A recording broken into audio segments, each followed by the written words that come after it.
Now to the outro of our show.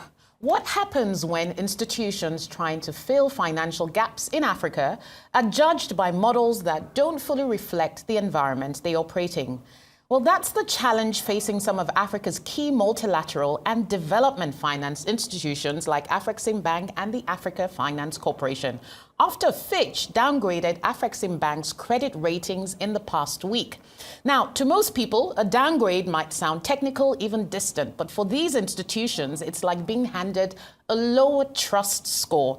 And that can mean borrowing becomes harder and more expensive. Now, global ratings agencies do play an important role. Their job is to help investors understand risk. After all, if a bank's balance sheet raises red flags from exposure to distressed sovereigns to concerns about governance, they're right to probe further. Africa isn't exempt from that scrutiny, but here's where it gets more complicated. Some African development finance institutions and multilateral finance institutions like Afreximbank don't operate like traditional lenders. They work in a space where development goals and commercial objectives often overlap. And that means they sometimes take on risk, not because it's profitable, but because no one else will. Take Afreximbank, for example, it extended financing to countries like Ghana and Zambia at times when global markets wouldn't. That's not without risk, but it's part of its mandate. The question is, should that mission-driven risk-taking be viewed the same way as commercial risk-taking? If rating frameworks can't distinguish between the two, the message can be tricky that showing up in a crisis is a liability. And that creates the wrong incentives. Play it safe or get penalized.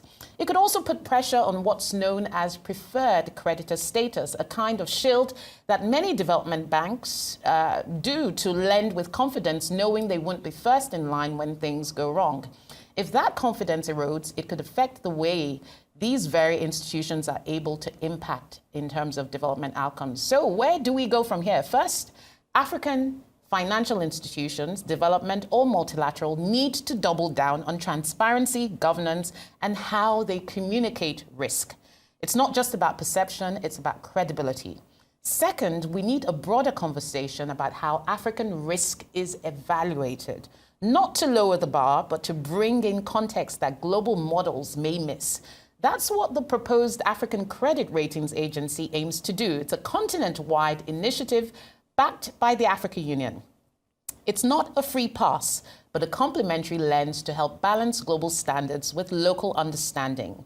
In the end, this shouldn't just be about shielding African institutions from criticism. It's about building a more informed and balanced financial system, one that recognizes the tough choices these institutions make and measures them accordingly. Because if we box Africa's most critical institutions into the same category as purely commercial lenders, we all stand to lose, not just in funding, but in long-term progress. So the real question ultimately becomes, how do we hold our institutions to high standards without holding them back?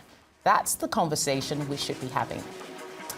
Well, that's all we have time for this week on Business Week. I'm Rolake Akinkubu-Filani. Let's continue the conversation on X. Do have a lovely rest of the weekend.